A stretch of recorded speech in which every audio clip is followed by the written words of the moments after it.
two important electrical devices like electric generator and electric motor has become very vital, and it has become very useful in the field of science and technology.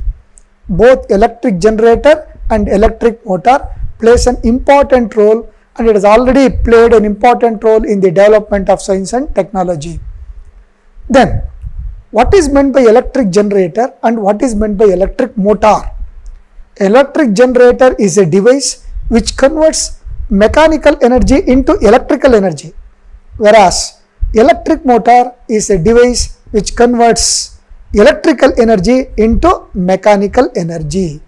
So both electric generator and electric motor works in the reverse process. That means generator converts mechanical to electrical, whereas electric motor converts electrical energy into mechanical energy.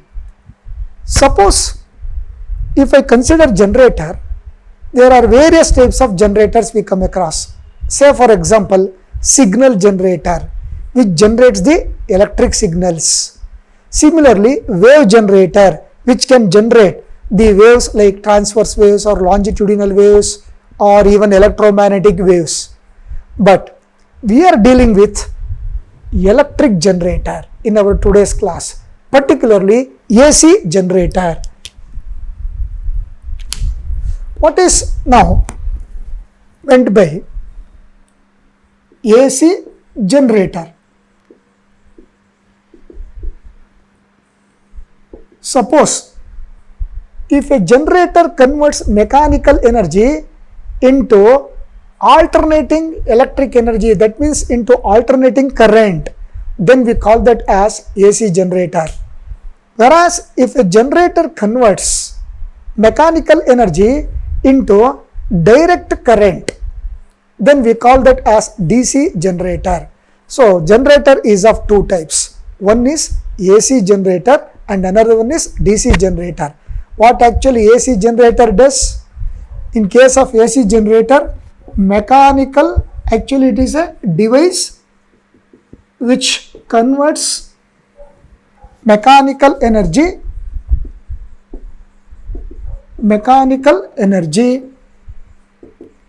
into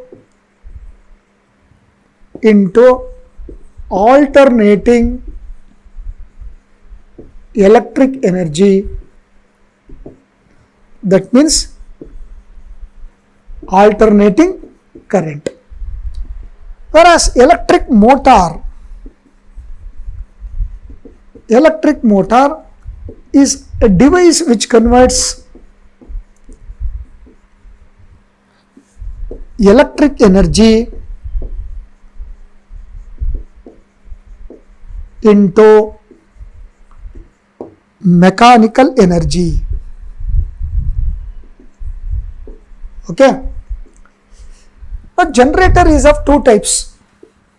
Already I told you. One is AC, I have written that, and the other one is DC. So AC and as well as DC. In case of DC, what happens? Direct current is produced by making use of mechanical energy. If a generator converts mechanical energy into direct current, then we call that as DC generator. If a generator converts mechanical energy into alternating current, then we call that as alternating current generator. Similarly, here motors are of two types, AC motor and DC motor. In AC motor, alternating current is converted into mechanical energy, whereas in DC motor, direct current is converted into mechanical energy. So, whatever may be the nature of the generator and whatever may be the nature of the motor. So, even motor is of two types, AC and as well as DC. Whether the motor make use of alternating current or direct current, finally it converts both this current only into mechanical energy. Okay. Whereas in case of generator, the mechanical energy can be converted either into alternating current or into direct current.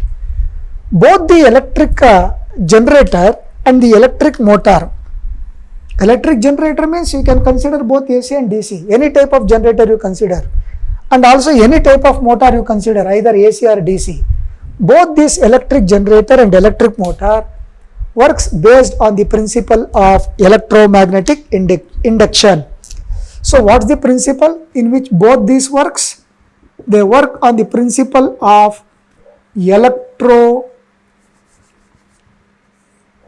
electromagnetic induction. Electromagnetic induction.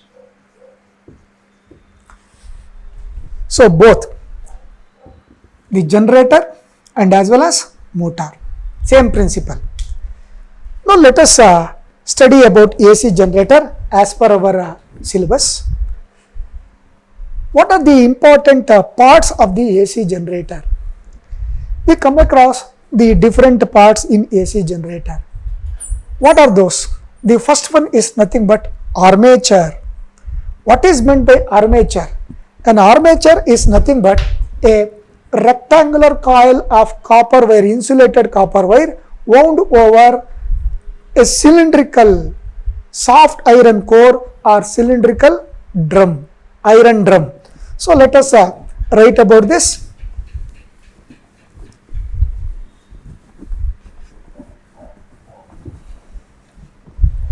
First part is armature.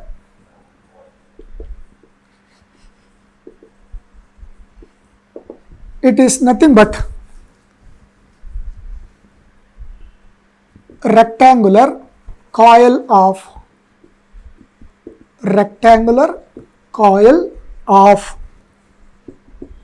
insulated copper wire. Insulated copper wire of several turns.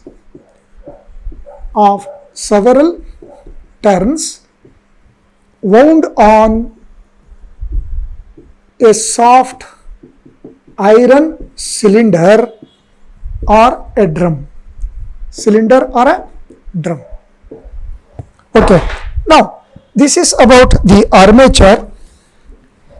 Next we shall consider about the second part of this generator. What is the second part in which I am going to consider means, I am going to consider two powerful magnetic pole pieces. So one is nothing but a north pole and south pole. Both these poles are curved or concave shaped pole pieces. So between the two concave shaped pole pieces, the coil is made to rotate. Okay, so the coil is made to rotate with the help of an axle. There will be an axle. Suppose if you consider this as a coil, okay, and this as an axle, with the help of this axle, the coil can be made to rotate like this. So I represented that axle by means of what? This dotted line. And this is another part of this AC generator. So N and S are nothing but the powerful magnetic pole pieces.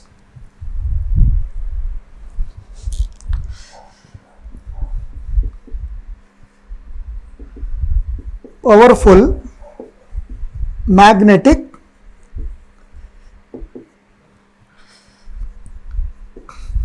curved pole pieces, or you can also consider this as electromagnet. Now, between the two pole pieces, always there will be uniform magnetic field. They are represented that uniform magnetic field by means of, look here, parallel lines, magnetic lines of force. And the direction of magnetic field is from north pole to south pole. And what about the third part? If this is the first part of the generator, and N and S, we call this as field magnets, because these pole pieces are responsible in producing the magnetic field. So with the help of this magnetic field itself, we are able to generate the induced EMF or induced current in the coil. And let us consider about the third part.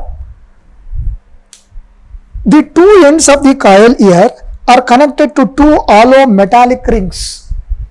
See, these are two hollow metallic rings, and we call this as slip rings.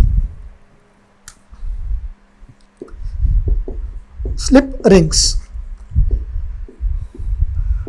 Two hollow metallic rings made up of which metal? Means made up of brass metal. Look here one end of the coil, the red color one indicates the coil armature, which is nothing but a coil of wire.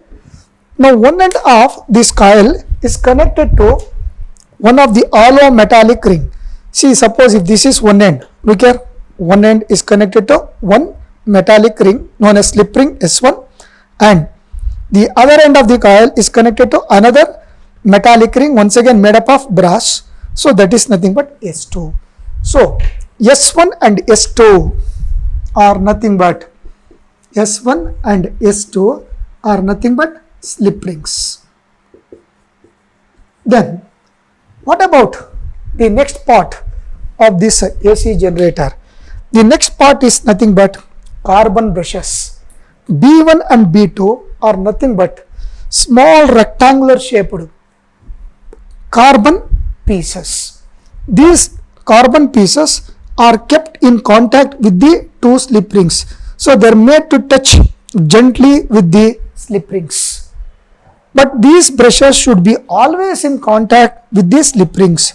When the coil rotates, the slip rings will also rotate along with the coil.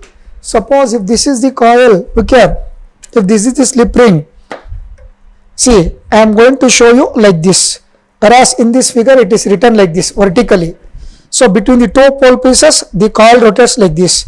When the coil rotates like this, if you imagine this as a slip ring, the slip ring also rotates along with the coil, because the two ends of the coil are connected to two slip rings. But the brushes do not move. The brushes are firmly fixed, but they are always made to touch the two slip rings gently. What is the purpose of making use of these two carbon brushes? The current that is generated in the coil because of its rotation between the two pole pieces should be taken out to the external circuit as an output. How it is done? Since the brushes are kept in contact with the slip rings, the current that is generated in the rectangular coil is taken out to the brushes B1 and B2 through the slip rings. Through the slip rings, the current will pass to B1 and B2. So this is how the current is drawn out of the coil, and then this current is fed to an external circuit as an output. Whatever we connect to the brushes, that will act as an output, and we have represented that by means of an external circuit of resistance R. So this is nothing but external circuit. Okay, so these are the different parts of the AC generator. Okay, now let us write the fourth one. So what about B1 and B2? B1 and, so this is the fourth part. B1 and B2 are nothing but carbon brushes. Carbon brushes kept in contact with slip rings S1 and S2. Now, how does this generator works? Suppose initially if the coil is like this, how many lines of force are linking? 1, 2, 3. If I rotate the coil like this, then how many lines of force are linking? 1, 2. So 3 has become 2. I am rotating further like this. How many lines of force are said to be linking? Only 1. So 3 has become 2. 2 becomes 1. So while rotating from this position to this position, 3 lines becomes 2 lines, 2 lines will become only 1 line. So this is how the number of lines of force passing through the coil changes. When once the number of lines of force passing through the coil changes, then what happens in the coil? In the coil, an EMF is induced. Now, the direction of the induced EMF can be determined by making use of Fleming's right-hand rule. Initially, when the coil rotates from 0 to 180 degree, let us consider, if the coil rotates from 0 to 180 degree, then how will be the direction?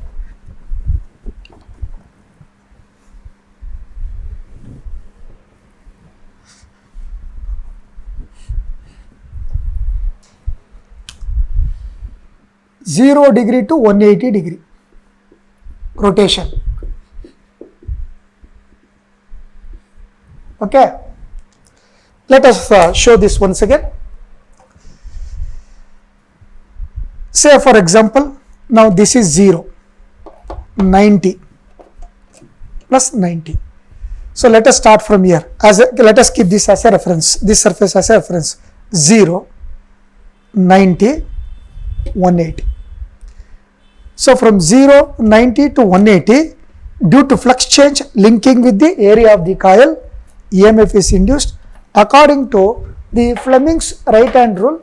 By applying it, we can find the direction of the induced current or induced EMF in the coil. Initially, if the current flows from P to Q, Q to R and R to S, that means now the current comes out of the two slip rings from S2 to S1. That means it will be from B2 to B1. Say for example, if this is the direction of induced current, so it flows from P to Q, Q to R, P to Q, Q to R, R to S. Then the current is from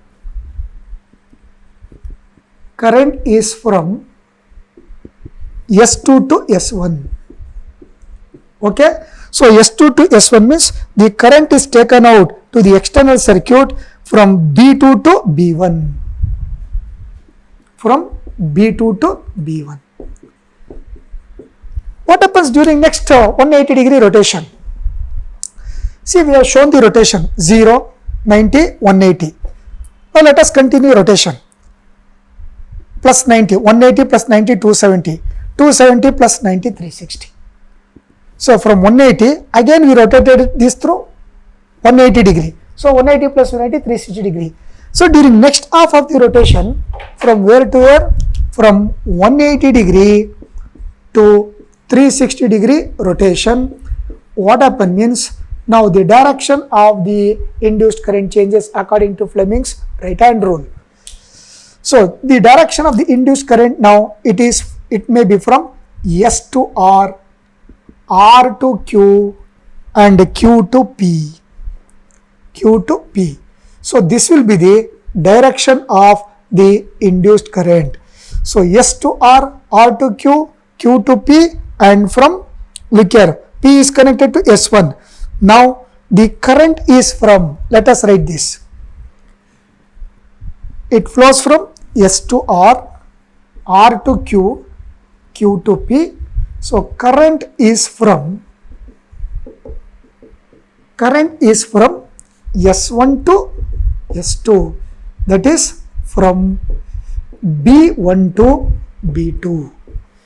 So this is how the direction of current changes in every rotation. It changes twice. First half if it is in clockwise, next half it will be in anti-clockwise. That means in first half if it is from P to Q, Q to R, R to S, in the next half of the rotation, that means from 180 to 360, it is from S to R, R to Q and Q to P. So since the current direction changes alternately in every rotation, we call this current as alternating current. Why the name alternating current is given? Means the direction of the current changes alternately and also it changes periodically. That's why this current is known as alternating current. Whereas in case of direct current generator, there will be no change in the direction of current. The direction of current always remains unique. Only in one direction the current flows in DC generator. Now let us derive expression for the induced EMF and induced current in an AC generator. It is also nothing but the expression for instantaneous EMF and instantaneous current. That means when we rotate the coil, look here, when we rotate the coil like this completely through 360 degree, then when the coil is rotating at any moment of time, that means at any instant during its rotation, at any instant or at any moment of time, what will be the induced EMF in the coil? Similarly, what will be the induced current in the coil? For that, let us derive the expression. So let us now remove these directions. Remember, in alternating current, direction is not written, direction is not specified. Only for direct current, the direction should be specified or mentioned.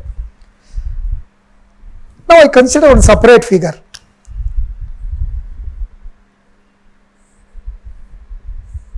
North pole,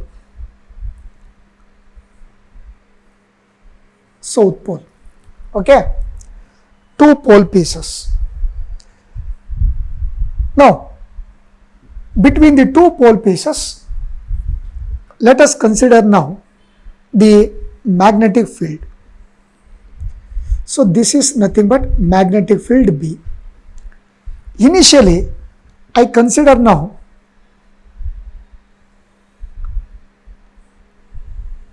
the coil like this.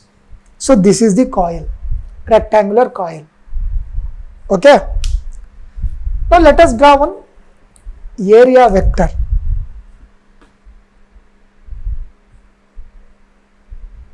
See, this is nothing but area vector. This is magnetic field B and this is area vector. See, it is like this. Previously, initially, I showed the rotation of the coil like this. Understand? Now, same coil, now I consider like this. I started showing the rotation right from horizontal position 0, 90, 180, 270, 360. Okay. So let us start from one of the position here. Any one of the position. Say for example, I start right from this position. This is the plane I am going to consider as a reference. To this plane, I draw one area vector. Area vector is nothing but a vector drawn to the area in which direction? Outward direction. So if this is nothing but the area of the coil, to this area, if you imagine one vector in which direction? Outward direction. Outward means away from the surface, then it becomes an area vector. Initially, let the area vector and the magnetic field be parallel to each other. See, this is area vector and blue color one. So this is nothing but the magnetic field. So both are parallel to each other. It is like this. Okay. I start from what? I start from this position. Before that, let us write like this.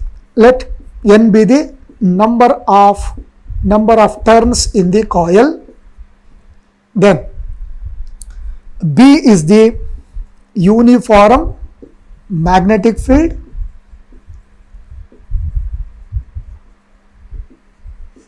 So this is number of turns in the coil. Then let A be the area vector. Area vector. What is the magnitude of this area vector? Only A. So if I consider without arrow, then it represents magnitude. Magnitude of area vector. Okay. I consider the situation like this. Initial time, starting time. I take the position of the coil right from here. Initially the coil is at position and I choose that starting time as 0 second. Let us write that at t equal to 0. Now, what is the magnetic flux linking with the coil? Suppose if this is the coil, then the number of lines of force passing through the area of the coil from north pole to south pole. So let it be given by magnetic flux linking with the coil is given by phi b equal to B into A into Look here, the coil consists of how many turns? N number of turns. Phi B equal to B into A is the flux linked with only one turn. But we have said that the coil has totally N number of turns. That means it may contain either 100 turns or 150 turns or 500 turns, whatever it may be. So therefore, I write N also. NBA. Then, what about the function, trigonometric function? Cos theta. Okay. But what is theta? But theta equal to omega into T. See, the coil is made to rotate like this with an uniform angular velocity about an axle. If you imagine this as an axle, so about this axle, with the help of this axle, the coil is made to rotate like this. So it is made to rotate like this. So therefore, here we know that angular velocity, let us show now how do we get theta is equal to omega t. Angular velocity is given by rate of change of angular displacement. So the coil is rotated like this with an uniform angular velocity omega. So therefore it is given by angle through which coil is rotated and the time taken to rotate the coil through this angle. If theta is the angle through which coil is rotated in a time t, the ratio of these two gives angular velocity. If you cross multiply this, then it becomes theta equal to omega t. So if I substitute this, see actually this is the flux equation, this is the matter flux equation, okay. But since the coil consists of n number of turns, I included n here. I multiply the whole flux by n number of turns. If I substitute for theta, then what do I get? Phi b equal to nba into cos omega t. But what is theta here? Theta equal to omega t, but we know that at t equal to 0, b and a are parallel to each other. So since magnetic field and area vector A are parallel, so are parallel to each other. What about theta now? Theta is equal to 0 degree. If theta equal to 0 degree, now what will be the magnetic flux? What happens to this equation now? Phi b now becomes equal to nba cos 0. Okay, phi b equal to nba cos 0 means 1. So this will be the flux that gets linked up initially when the coil is at this position. Coil is at this position means what? The plane of the coil is perpendicular to the magnetic field, or area vector is parallel to the magnetic field. In either way it is correct. We can explain the position of the coil by considering either its plane position or by considering the area vector. So let us say once again now, the plane of the coil is perpendicular to the magnetic field at t equal to 0, or the area vector and the magnetic field are parallel to each other. So this is what we can say. Now here, suppose if I rotate the coil like this, if I rotate the coil through an angle theta, then what will be the magnetic flux that gets linked up when it is rotated through an angle theta? So from here to here, to rotate, let the time taken be t. It may be 5 seconds, 10 seconds, whatever it may be. So let us write one more diagram for this. Now I remove this area vector. So in order to avoid the jumbling of the figure, this is the area vector now. So this is the position after a time t equal to t. Now let us consider like this. From initial position, the coil is rotated through an angle theta. So the area vector also rotates. Initially the area vector was like this. It is parallel to magnetic field. Now the coil is rotated like this. Magnetic field is like this. Magnetic field and the area vector, between these two, let the angle. So between these two, let the angle be. So this is nothing but magnetic field. This is nothing but position of the coil. So this is the new position. This is the magnetic field and this is the area vector. The angle between these two is theta. So let us mark that angle. Angle between the magnetic field and the area vector is theta. So after a time t, what will be the flux linking with the coil? Let us write the expression for this also.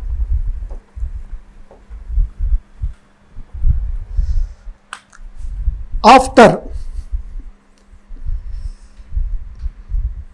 t equal to t seconds, magnetic flux linking with the coil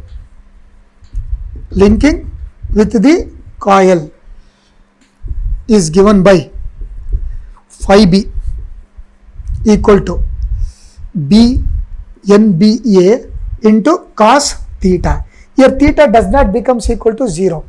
In the first case, at t equal to 0, only theta becomes equal to 0. Since we have rotated the coil through some angle, so theta cannot be equal to 0. Now, due to the rotation of the coil, what happens to the magnetic lines of force linking with the coil? That changes. Let us see once again by writing one separate figure. Say for example, if I consider these lines as the magnetic lines of force from north pole to south pole. In this figure, I have written only one line of force to make the figure as simple as possible. But for the explanation, I write now too many lines of force emerging from north pole towards south pole. Now the coil is rotated from this position to this. I will show here. Look here. This was the initial position at t equal to 0. Now the number of lines of force linking with the coil, you count it now. 1, 2, 3, 4, 5 at t equal to 0. Now I rotate the coil like this. If I rotate the coil, now what happens? How many lines of force gets linked? Only 1, 2, 3. So phi on rotating the coil has become 3. 5 lines now changes to 3 lines. That means the flux linking with the coil changes due to rotation. As a result of that, what happens in the coil? An EMF is induced. So that is what which takes place when the coil is made to rotate here. So when we make the coil to rotate like this between the two pole pieces, as we have explained here, so the flux linking with the coil changes. 3 lines will become 2 line, 2 line will become 1 line. Whereas according to this figure, 5 line will become what? 5 line will become 3 line. On rotating further, once again 3 line will may change to 2 lines, 2 line may change to 1 line. So it keeps changing like that. So here, EMF induced due to rotation of the coil is given by E equal to minus d phi b by dt. See, we have written the flux equation. What is the flux equation? NBA cos theta. Now if I substitute and if I differentiate that, then I get one equation. Let us differentiate by substituting for phi b. Then what do we get now? E equal to minus d by dt. So for phi b, what I can write? NBA cos theta. NBA cos theta.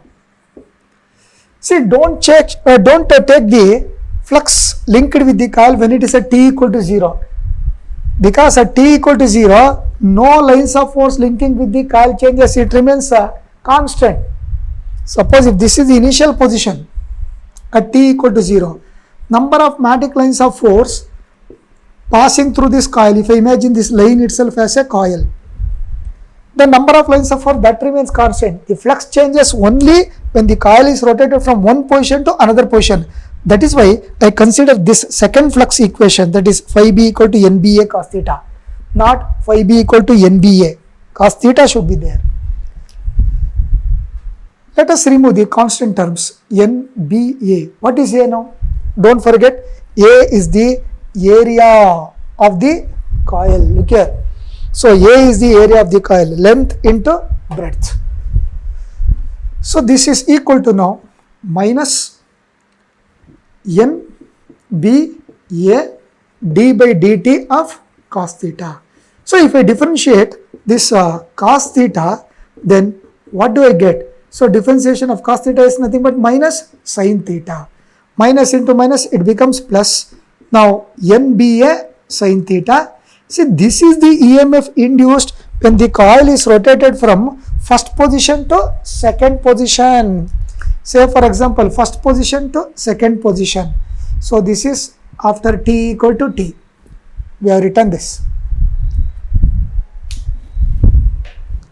Now, if I rotate the coil further, look here, it's like this. initial position t equal to 0, second position t equal to t. On rotating the coil further like this, now what happens now? At this position the plane is perpendicular to the magnetic field. At this position the plane is inclined to the magnetic field. Okay, if I rotate like this, now the plane of the coil, now it is parallel to the magnetic field. Plane of the coil parallel to the magnetic field means area vector. Area vector, already I told you in the beginning, if the plane is parallel to the magnetic field, then the area vector will be perpendicular to the magnetic field. If one is parallel, the other one will be perpendicular. That means if plane is parallel to the magnetic field, other one means area vector, that will be perpendicular to the magnetic field. So in such a case, let us write this now. Say for example, look here, this is the third position. So first position, second position, this is third position.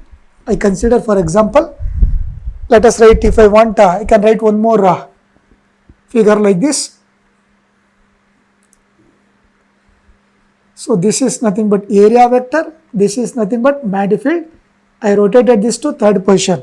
So this is first position, this is second position, and this is third position.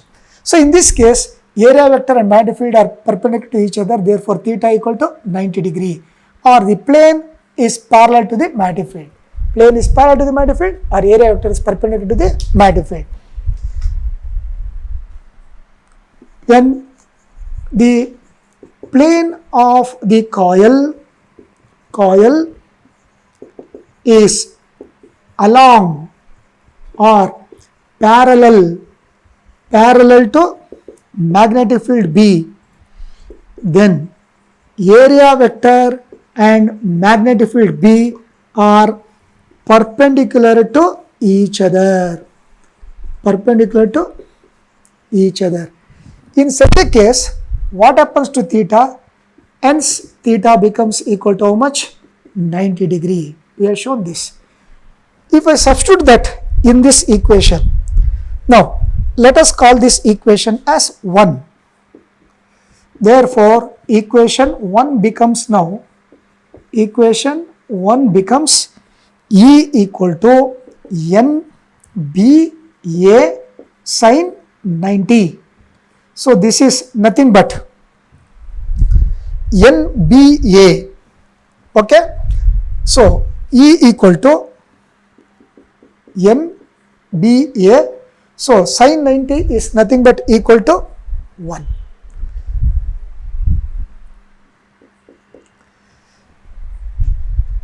Okay, now suppose if I substitute for this equation 1, now when once the trigonometric function vanishes, the trigonometric function vanished, what happens to the EMF? That EMF becomes maximum. I represent this EMF by maximum EMF by E naught. So this is nothing but maximum EMF induced in the coil. When will be the maximum EMF induced in the coil? When the coil plane, look here, when the coil plane is parallel to the magnetic field, or when the area vector is perpendicular to the magnetic field, as I have shown here, parallel to the magnetic field or perpendicular to the magnetic field, then maximum EMF is induced in the coil. If that is the case, now what happens to equation 1? All that I need to do is, for E naught I am going to substitute NBA. See, this equation now becomes E equal to, for entire NBA I write E naught sin theta. Okay, so here this can also be written as V equal to V naught sin theta. What is theta? Theta is equal to omega t. V equal to V naught sin omega t. Okay, so I have substituted for theta. See, this is nothing but the EMF induced in the coil at any instant of time when the coil is rotated. So when we rotate the coil in the magnetic field between the two pole pieces, so EMF induced EMF at any instant. At any instant. See, all that I have done is I have replaced E naught by simply V naught, because EMF is nothing but potential. So therefore, I replace this EMF E naught by another potential term, that is V naught. What is E naught or V naught? Maximum value. What is V? Instantaneous EMF. Sorry, instantaneous EMF or induced EMF at any moment of time. Corresponding to this instantaneous EMF, what is the current induced in the coil at that instant? So let us now write the expression for the current also. So the current that is induced at any instant. So current induced is given by I equal to, look here, either I can write E by R or I can write V by R. Ohm's law. V equal to I into R, or E equal to I into R. What is R? R is nothing but the resistance of the coil. Resistance of the coil. Now if I substitute for V, what is V? V naught sin omega t is there. So V naught sin omega t divided by R. So this can be written as now I naught sin omega t, because what I have done means I have substituted for V naught by R as equal to I naught. So I equal to I naught sin omega t. So where what is I naught? I naught is nothing but the maximum induced current corresponding to maximum induced EMF, where I naught equal to V naught by R. Because if I equal to V by R, then certainly I naught should be equal to V naught by R. What is I naught? Maximum induced current. What is V naught? Maximum induced EMF or induced voltage. So this is the expression for the induced current at any instant. So remember, whenever we rotate the coil in an uniform magnetic field, say for example in the field between the two pole pieces of an AC generator, when the coil is rotating at any moment of time, that means when the coil is either at this position or at this position or at this position, at any position we can find the EMF and the current induced in the coil by making use of these two equations, and we call these equations as instantaneous values. Instantaneous value of voltage, instantaneous value of current, or induced voltage, induced current in the coil of an AC generator.